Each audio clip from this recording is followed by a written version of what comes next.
This is the... We started? Yeah, oh we are. We're God. starting now. This is it. This is Can't it, believe mate. it. What the audience has been waiting for. Let me just take a vape. Get that on tape. That on Now, recorder. Miles, Yeah. that's your name, isn't it? It is. My what's name my is name, Miles by the way? Pennell. Your name is Gary Forrestal. Absolutely is. What is this podcast? So this podcast is called the Trout Spinners Podcast. A podcast for all things the XFM radio tapes, starring Carl Pilkington, Ricky Gervais and Stephen Merchant. Absolutely. And one thing I say early on is, what this isn't, we'll be reviewing these shows. What this isn't is a review of the podcasts that Ricky, Steve and Carl Let's make that did absolutely clear, straight from the get-go. 2006, 2007, 2008, 2009. Yeah. Those are more... I think more people are familiar with those. They've been animated and things Yeah. like that. Whereas this... That's absolutely true, Gary. This is of the XFM tapes from 2002 to 2004, and The world that's was a very it. different place back then, wasn't it? Absolutely. How old were you back then, Gary? When? Don't sit back too far, because again, I need to capture When? your voice, your irritating, I was 18. nasally voice. I was 18. Wow, 18, long time ago. I was 12. I was just started high school. Well, hopefully not. I was a few years into high school, being the class clown, the funny guy, and things haven't changed. Still that happy-go-lucky. Absolutely. I'm so happy. I've always been miserable. So at any age, I've always been miserable. No. But yeah, this is the review of the XFM years, Ricky, Steve, and Carl. And what we found, we've done other podcasts. I'm not gonna. Most certainly have. I don't know, we've done other podcasts, and we've never really found a thing that really worked. We did advertising was one thing, and we did things, but then we suddenly realised. In fact, you realised that this is. Hang on, we know more about this than anything in the world. Literally, Yeah. no, not than anyone, because there is a dedicated audience out there. There's a huge audience out there, and people who haven't forgotten these shows, and people who still listen to them as they go to sleep and stuff. They mean a lot to a lot of people. Not people at the time, because I think after they came out on XFM, they developed like a cult audience after. And this audience maintains through messaging boards, forums, Facebook groups, and they talk and discuss these shows in as much depth as we are going to do in now and the future podcasts. But treat this one as like a pilot, as you're dipping your toe into the waters where Auntie Nora once swam. Yeah, absolutely. Like a bunch of Cocoa Pops. Yeah. But, I mean, I just give you some background. I mean, Miles and I we bonded over these shows. And actually... It's what brought us together, if you don't mind me saying, Gary. The Office was what kind of bonded us first. But then the shows, and you listened to all the shows. I introduced you to the shows. You did. And I thank you. We kind of have this relationship where we just send each other quotes, ran totally out of context quotes, and they're just so we love it. They became so specific, and then they became we've more literally obsolete. run out now. There is no quote. I think I can say let's can the podcast now, because we talked about it to death anyway. But anyway, we're gonna basically treat this episode as a pilot essentially, and in this episode, just to give you a bit of background where we are, we're sitting in the Earl of Essex pub in Angel Islington, the best place on earth, and I stand by that. It's a rainy day. It is July the 27th. I still maintain that's Luton. It's not Luton. So the best I can place clarify on that. earth, Slough. Yeah. Luton Airport. I like Luton Airport Departures Lounge. That's where I like to be. I was there a while ago, actually. Yeah, I'm not Yeah, interested. because I went to Poland. Not Anyway, interested. not interesting. Remember when we had this discussion? We were like, we can't drift, because what Mars and I do is we digress a lot. Yeah, we can't digress it, but we will digress, and that will happen. But we're gonna try Just not relax, sit back, grab a glass of cider or wine, whatever's your preference, because that's what we drink. I'm nursing a lovely homebrew cider as we talk, 5.4%. So if this podcast goes tits up, see, I just lost it there, didn't I? I just lost it there. You lost it. Yeah. But let me rescue it, please. Then just chill out and relax and listen.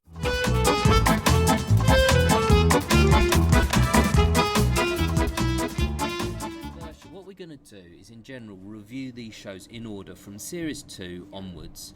The first show is just a general overview of the shows in general, what they mean to us. And then the second show, we're going to review Series 1 as a whole, Yeah. which is Carl's less involved in that, and I think that warrants one show at the moment. Then we're going to start series But we 2. might return to them We might once we've exhausted. Yeah, I was just going to say we will return. If we continue to do this podcast. Yeah, if it doesn't tank after half an episode and we realise it's shit. But we're going to return. So we're going to start with Series 2, Episode 1. That'll be the third show. And that's our main show. And then we're going to review them roughly in order. We might sort of configure, like, if it becomes Christmas, we're going to jump to the Christmas episode, I'm sure. And also, I think we'll do a Claire Sturgis special for the tapes where she was the producer, the guest producer. So yeah, I don't think the one episode I haven't really listened to is the Ian Canfield one. I've listened to it. Yeah, it's not. I just don't like. He's alright. He's alright. I mean, like Gary said, we did this podcast. We want to do this podcast because we're passionate about these shows, and we think loads of other people are passionate about the show. So this is creating a space where we can all like share and discuss, the moments. Yeah, and I think there's two audiences. There's the audience who are already obsessed with the shows, and as you've been on the Reddit boards and I've got on the Facebook groups, and there's a what we feel is that there's a small yet relatively large dedicated audience, but that is still small. The second audience I'd be looking to bring in, hopefully, is people who have never heard the shows, and we're going to introduce the shows to them. Yeah, there are people around. Miles and I can't afford our own flats where we can actually live, it's our own studio. So there's people in the background. But that adds to the atmosphere. Absolutely, and there is so much atmosphere here to be had. So much atmosphere. Cut it with a You can cut it with a butter knife or a scythe if you want. Yeah. Depending on what you're doing. Listen to this podcast whilst you're having a bath. Or cutting some garden leaves outside, whatever you're doing. Masturbating, don't do that. Well, I don't like that. You do like. I don't mind a little. I'm a prude. I'm a massive prude. We are prudes. Yeah. So if you just want, to give a little background, if you want a bit of filth, hang on. You're not going to get to that. We are so prudes. We don't like jokes. We've never discussed our sex life either. Never.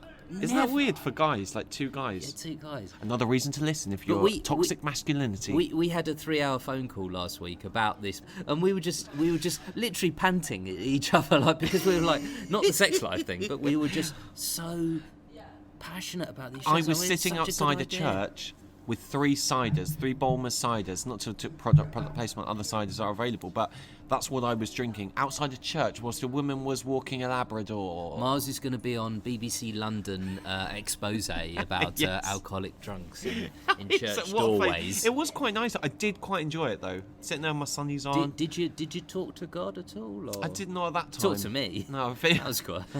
Putting out a fag butt on the grave of a deceased person. But well, you'd hope they would be, wouldn't you? Mars and I never even talk. We don't talk about toilet stuff other than Auntie Nora. Yeah, that's the only time we talk about toilet stuff. Auntie Nora is probably the only thing that we will discuss. That's the only time we talked about farting. Yeah, so I hope you discuss. However you're coming to this podcast, whether you discovered it yourself or because we posted it. Whether you're my dad, Paul, he will be a reoccurring character, I think. Paul Forrestal, your father. He's a real person. Massive fan of our shows as well. Probably the only fan, actually. And do you know, it's my funny. mum didn't like them. Now, my mum says it. She said you talk over each other too much. Sorry, what were you saying? We do. But Mars and I did a hospital radio show. That's where we met. That's where we met, and that's where we bonded. But so we've done that, but we're not experienced with podcasts, so bear with us. Yeah, we're finding our feet. We're finding our feet and our arms and our legs. Yeah. So we're finding everything. A nice nostalgic We're view. Discovering our bodies. Yeah, in each other's bodies Discovering as well. Asia. And yourself. The show started in August 2001 on XFM and aired in weekly periods for months at a time throughout 2002, 3, 4, ending mid-2005. That's when they started the podcasts. Gervais and Merchant first worked together on radio on a London-based alternative radio station, XFM London, now Radio X. Their show was broadcast from January to August 1998, from 4 to 6 p.m. on Sundays, and only featured Gervais and Merchant before collaboration on The Office. Then they came to XFM. They were met with a little bald-headed mank, a whining twat. Just into as you said, they were on XFM before, and actually, we might at some point go to the pre-Carl years. And they're amazing. They're very good, but they're different. They're very raw. But and as Ricky says, at that time he was like, I do not press my own buttons, and so they got Carl the producer, and they're just random person. It wasn't like he was paid they picked Saturdays. Carl and they knew Carl, and suddenly they. He was head of programming actually at XFM, moving down from Manchester, and he was just thrown. They always joke about him that he's like a work experience chap, like a. They don't even call him a producer. He presses the buttons. Yeah, I think that he in the early days he very much was a producer, and one of the things about Carl, they joke about his lack of production abilities, but actually Carl, and we both agree on this, is a fantastic producer. Oh, absolutely, and he won a Sony. The way he and we'll come to this in later episodes, but the way that he will drop a song at just the right moment, not introduce after an it, anecdote just drop as well. it, but just at the right time. He lets the anecdote go. He knows the end of the anecdote, even though they haven't discussed it. And one of the things we love about the XFM show is that it was unplanned and it was real. As I said to you, it's so real. Genuinely, they were having those discussions for the first time, and they actually had it as normal people, and it was like. It was so different. It's so different to anything else I've heard. I have heard one show that was a bit like it, which was Johnny Vaughan on TalkSport.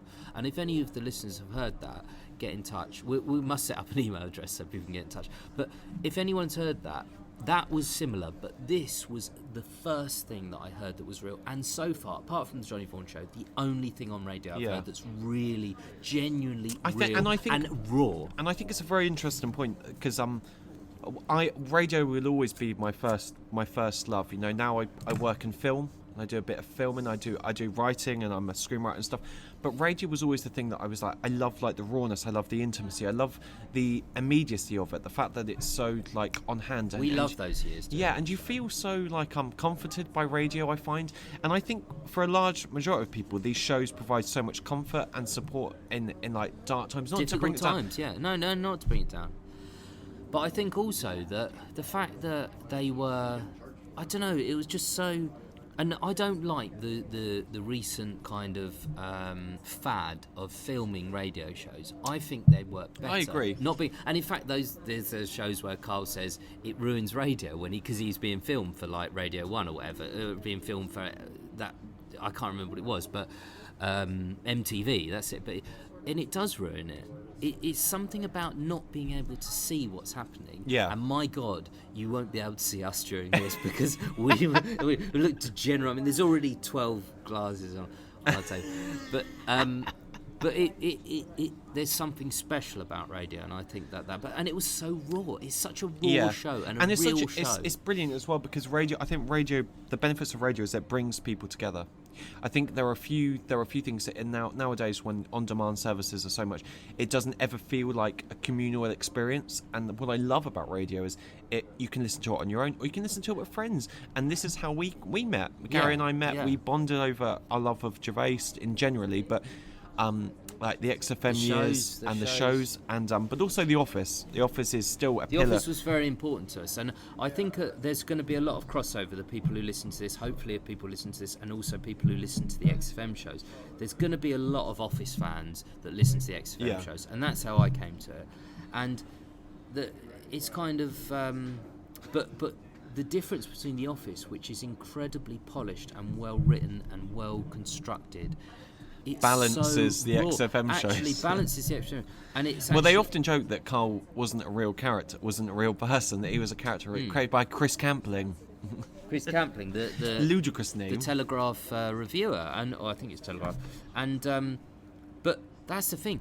If you listen to, I think the thing about these XFM shows is that they bring a lot of people together, but actually they repel a lot of people, and I like absolutely, that. Now too. A lot of people will be listen put to off that by shows that, and they? be like, this is shit, what a load of bollocks. It's not a real radio show, it's not constructed, it's not slick in any way. Hang on, but this show is like, I love that because it's got a dedicated, small but dedicated audience and really passionate audience. And we love you.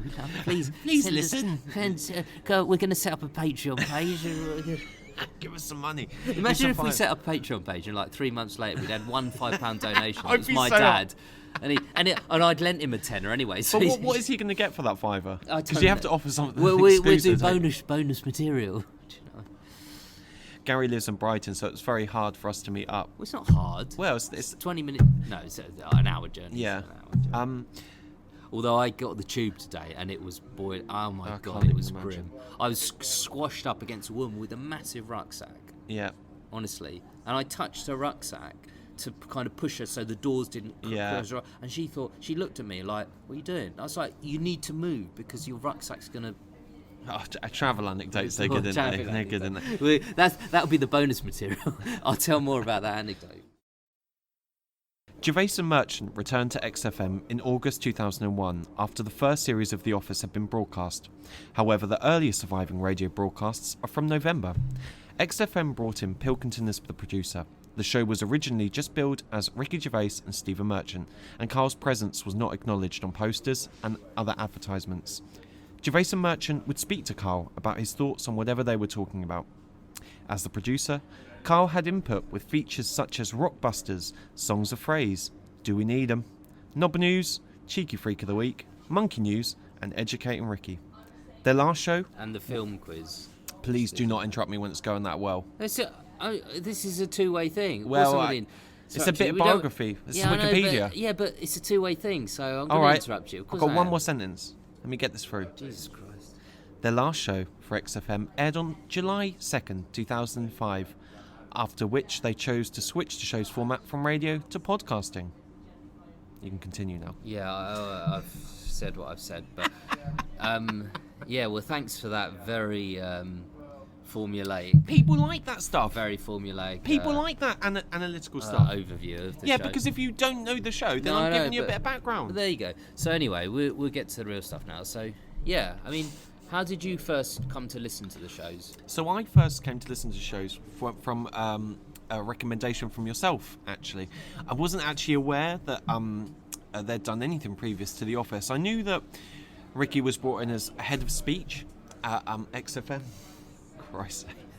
More and more people are joining us. Children as well. So And we're some of us are smoking. I am. yeah, don't. Anyway, go on. And no, so I was, and honestly, this wealth of shows and stuff. It was amazing. My iPod had never seen so much action. Like, and I would just listen to them on repeat, and they're about hour. I think they're about an hour and a half long. Some of the shows, and you just listen to them, and you do one, and you consume it, and then the They're end, an it's hour just long. it's just like eating like a box of Haribo. You just have more and more and more, and you can't get enough of it because they're so. What's brilliant about the XFM shows is they're consistent. They're so consistently funny. There's not one of them that I don't like or can take an anecdote from it. And Gary and I have often joked that in life generally, you can relate any sort of action or any scenario to something that has happened in the show. And I think the best shows are the ones that are sort of quotable, but it had like its own like terminology They're for the all show. quotable. Yeah, they're All amazing. quotable. Amazing shows. So yeah, I just consume, and I've been listening to them solidly for like 7 years, and it's mad. I know, it's crazy. It's mad to think like shows slightly more people coming in, a bit of noise there, a bit of There's a background bit of noise there. Adds the frisson Why would you bring your kid to this pub? What? I don't understand. with us here. The two degenerates. If you too generous, come on, chat. No, come on, it's fine. Come on, chat. That's what we should That's do. the Office, yeah. I think I came to them. I remember there was a show on Heroes of British Comedy, and the episode was Ricky and Steve. Get And inside. they do other people, like they did other people like John Cleese, Lenny Henry, probably. I don't know.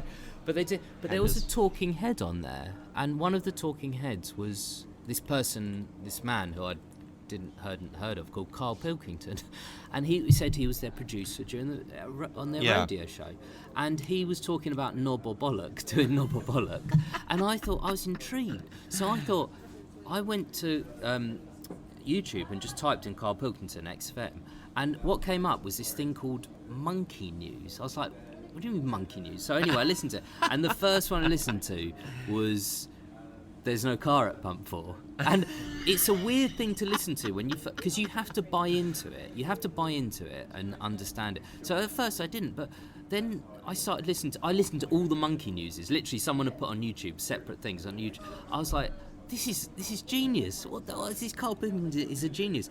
And then I found the full shows, which is where we both got them from, because we downloaded the full shows from this YouTube page, and that's how I first discovered it. Yeah. But I hadn't heard of Carl Pilkington. I only watched the Ricky and Steve thing because I was a massive fan of Ricky and Steve because of The Office, and I came to it via that, and I was like, wow, what is this? This is so different. It was so different from anything I'd heard before. It's wild. And I thought. And some of the things also, because this is a general overview, so we're not talking about a specific show, but we often mention this. What they got away with, what Ricky got away with saying on a Saturday at 12 p.m, 12 in the afternoon, 1 p.m, or 2 p.m, talking about, and they and also the amazing thing is they got this fine for saying cock, obviously in the very early days, but they reference it loads of times. They go back to it's cock meaning male bird, but they talk about. They talk about all sorts of things. They say shit and fuck and that brings me on to my next point, actually. Oh, great! One of these.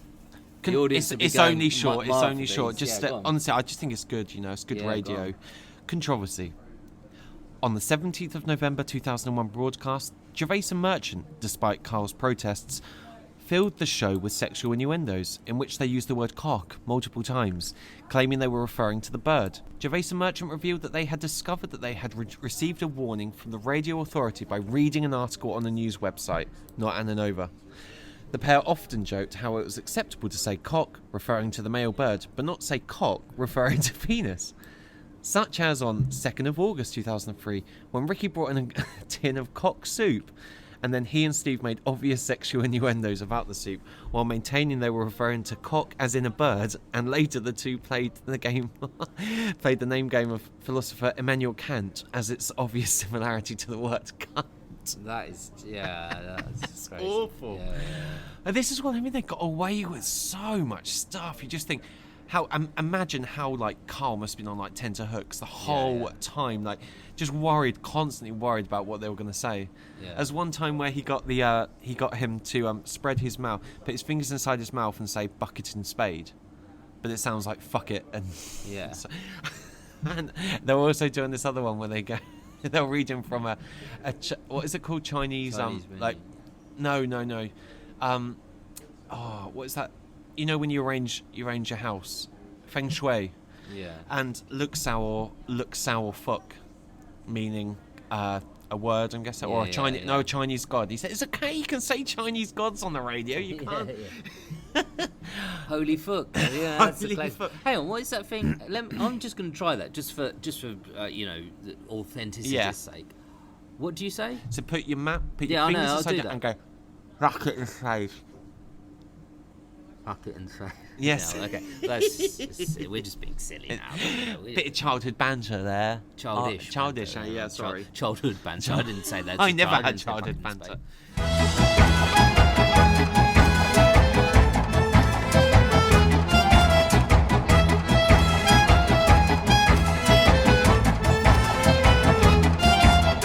Some of your favourite XFM shows?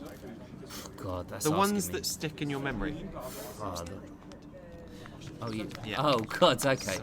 You need to tell me when you start recording. Yes, I think people like this. Okay. I'm nursing a very nice cider now. It's my second pint. Got my fourth wine, but they are only small. Thing fell. Yeah. My favourite ones, I think, are. Some of those in Series 3, I think one of my favourite quotes ever is "Would you buy a car with a Duff engine?" I think that's my favourite thing. After the episode where the girl with the bone marrow. That's awful. Oh, I thought you were talking about a fanny. Yeah, I thought she had one side of a fanny. Thanks for that, Rick. Thanks for that, Rick. But, my favourite episode is it's the one that they're going to enter in for the Sonys. And a lot of French people here. And they're going to enter it from the Sonys, and Ricky, they get a voice memo from Carl, who's pissed off because he's trying to get fun Ricky out of his arse. And start fucking. My obvious, and then that's also brilliant. I can't wait to do that episode actually because it's. But it's quite far away. It is far away, so stick with it. The podcast. This is the Trout Spinners podcast. Listen, we are going to stick with this, whether we get no listeners or 1 or 7. We are going to keep. We never worried about it before. We shouldn't worry about it now. No. I mean, we're very used to broadcasting to very few people. Basically. In the spirit of XFM, we've got upwards of 400 people listening. Yeah, I'd say. Imagine if we actually got 800. Yeah, to us, that's amazing. To them, it was I like a joke. Ricky when he goes, you keep saying that. He's talking about getting figures for the radio. Yeah, you keep saying that. You've reminded me of one of my favourites, actually, which is the one after the Sonys where they don't win anything. And is that when they bring Tattoo on? They bring Tattoo on. No, and Dr. Fox. But my favourite part of that is... Gerald Preston, and it's a funny name. And then I don't know if you're a fan of Wild Weather, Gerald, because they talk about Wild Weather. It's so perfectly pitched, and that's the thing. One of my favourite shows, for a different reason, is the one that's really aggressive and violent, and it's towards the end of series 2. Well, he calls Steve an invalid one time, and there was the frostiest silence after that. Like that's probably the worst thing he's ever said. I mean, some of my favourite XFM memories are of Steve and Carl, and some brilliant person on YouTube's has collected them all together in a compilation of all these times where Ricky and Carl were. And this is what I'm talking about with radio. You don't get that animosity, that sort of sense of what a real friendship is like, where you're not always friendly to each other. It's visceral, man, and it's like you talk to your friends in the most natural way, and you don't get that with other shows. No, and the particular one I'm thinking of is where Ricky and Steve have, before the show, recorded some things that involve swearing, and they just changed the vowel. Yes. And Carl, that show, more than any other in the whole series, shows the realness of that show, because Carl is absolutely pissed off, and it is so genuine. It's a real hatred, and that's the one where they talk. That's the one where they talk about teachers as well, which is really funny. And Mrs. Smith, this is a lump of shit. That's clever, isn't it? And actually, yeah, it's not pretty bashful. But one of the time, actually, that's a good. Segue to this, because one of the times I realised the reach of the show was I went to Google, because Ricky talks about this show, this song, Oh My Corazon. Other search services are available. Ricky talks about this show, this song, Oh My Corazon, and I've never heard of it, and he loves it. And I searched for it on YouTube just to listen, and it wasn't that good. I didn't like it. But I went to the comments, and the first comment, bear in mind, this is a YouTube page. It has nothing to do with Ricky, Steve, or Carl. It's just, oh my Corazon. The first comment said, Smith, this is a lump of shit. That's when I realised... In fact, that was the start of our sending quotes to each other, because then I sent you that, and then we started sending each other quotes. Mad. It's mad how it filtered into, I wouldn't say mainstream, but not mainstream. Filtered into the subculture. The conscious, the conscious. Yeah. It's mad how your associations work with radio. Like, I've got some of my warmest memories are of just listening to the show and just being very, very relaxed, just listening to the show. And you listen to them on the bus or on your way to your daily commute or whatever you're doing, like just cleaning the flat. Because you're never alone when you're with a show, and it's like that's brilliant. That's a lovely proverb you came up with. You're with Steve, Ricky, and Carl. Although not really, because Ricky lives in a New York penthouse, but. We're hoping to get Steve. I also we hope to get Steve one day on this. But Steve, I also, if you're listening, the way we talk about the show as well, we're going to be analysing and scrutinising the shows, but also Steve, Carl, and Ricky in general, because their relationship changes throughout the show, and I think it also values as a sort of peek behind the curtain, if you will, of the creation of The Office. Obviously, The Office was a thing back then, but you really get a flavour for like their sense of humour and how they came up with their jokes and also their career subsequent to this, because I think these were the formative years of their relationship and certainly of their careers.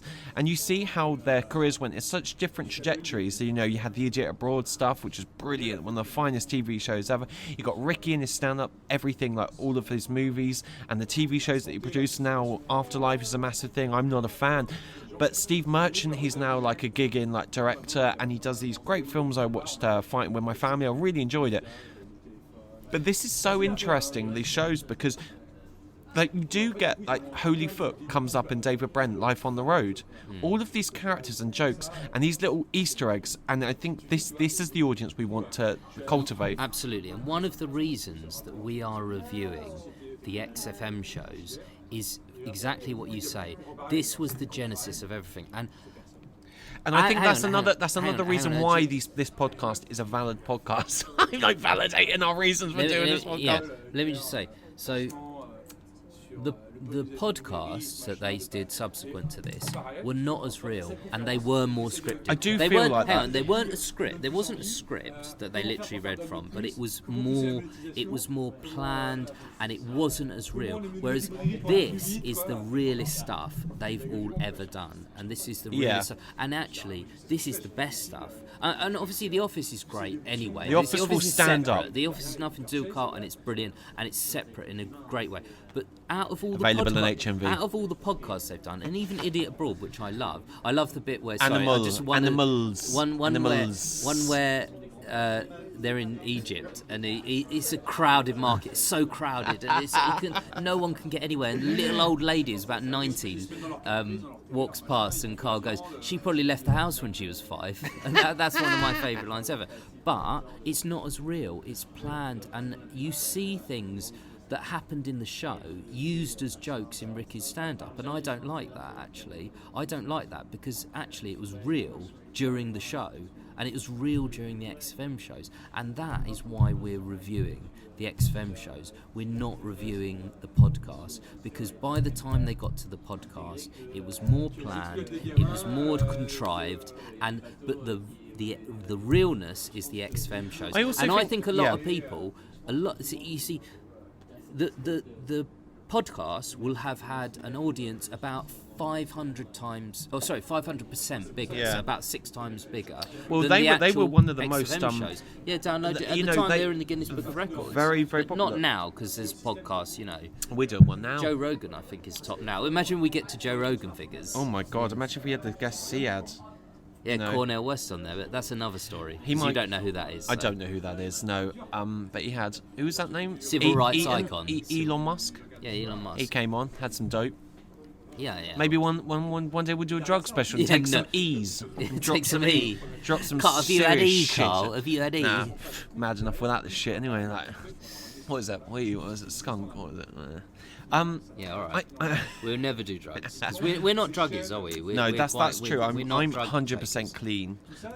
My only... Can I test your piss? Have a piss. If you get that reference, you're going to love this podcast. You will love this podcast.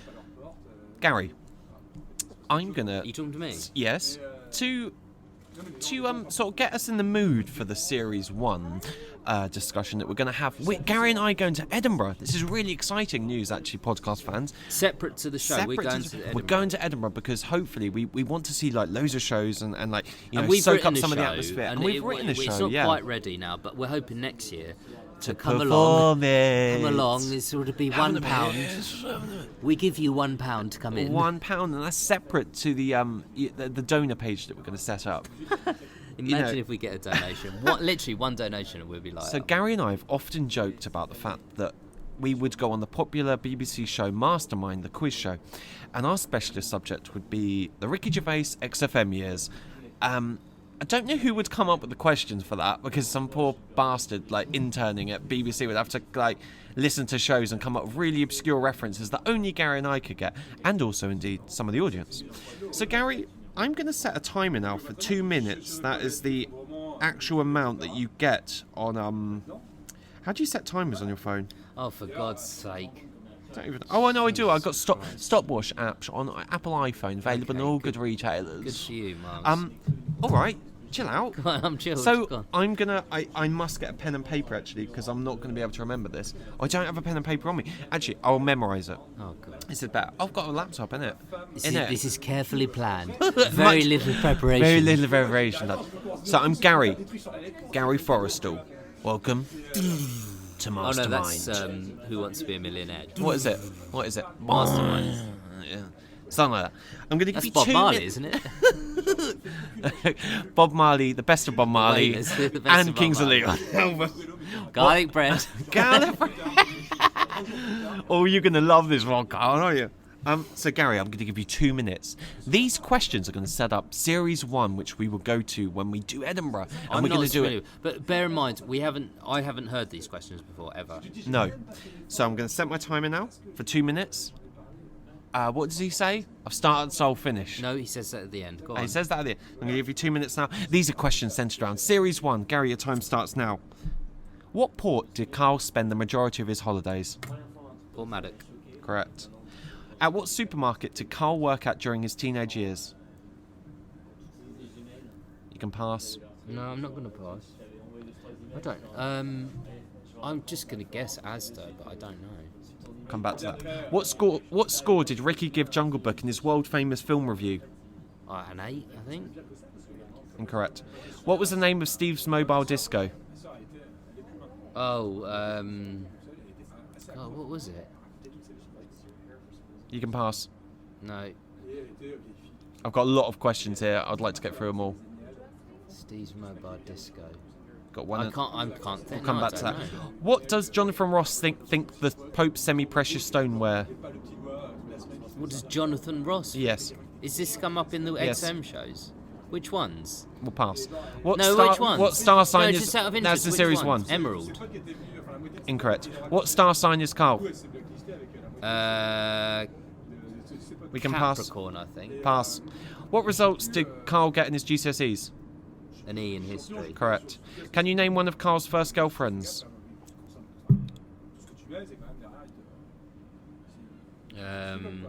Pass. No, I haven't passed. What were those... Hang on, I need to say pass. What were those things? No, hang on. What were those things in Gremlins called? Can you just come back? Don't. All right, so. sorry. Jesus Christ. It's really annoying. Sandra, but I can't. Incorrect. What were those things in Gremlins called? That's a trick question. Correct. Who would Carl have played in Stars in Their Eyes?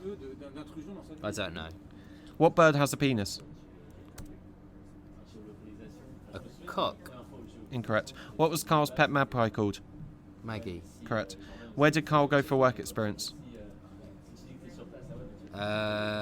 Beep, beep, beep, beep, beep, beep, beep, beep, beep. I'll start so I'll finish. Where did Carl go for work experience? God, I don't know. Should we go through them? Can I just say, unless you'd researched these, I don't think you'd have known the answers to a lot of these. Well, don't have a go at the quiz. No, I'm just saying I don't think you would. But Yeah, maybe not. You do a quiz next time. No, I'm not going to do a quiz. I don't like preparing. Mars likes preparing. You'll learn this about us. Mars prepares to the nth degree. And I'm the project manager by trade. Yeah, well, it's my job. This isn't your trade. We're just chilling leisure. out. I'm off work and I'm on work at similar. There's There's a butterfly. running There's around. a butterfly. Yeah. There's two of them as well, like a cream-coloured one and a little brown Does that colour. mean do you get good luck for two racist? butterflies? Let's go through this. So that was the Kellogg's factory. So, what supermarket did Carl work during this? You said Asda. Oh my God, what is that? It was Cordon Bleu. What score did Ricky give Jungle Book in his world-famous film review? 9 out of 5. What does Jonathan Ross think the Pope's semi-precious stoneware? This is when he came in and flashed his genitals. Topaz. What star sign is Carl? He is a Virgo. Can you name one of Carl's first girlfriends? Zoe Aris. Oh yeah, I remember that. What would Carl have played in Stars in Their Eyes? Jack the Knife, he says, but he actually means Dean Martin. What bird has a penis? I think it is a swan. Swan, yeah. Yeah. Carl's, you correctly named Maggie. I'll go through some of these questions because I think they're actually quite nice conversation starters as well. What band do the guys joke about that they play all the time? You know this. They always joked about the record library being shit in the XFM. Oh, it's not even the largest radio station in this building. We're the smallest radio station in this building. Beautiful little butterfly floating around, little fella. Yeah. Little moth fella. Come on. I can't remember. Four non-blondes. Four non-blondes. Oh, this is a good question.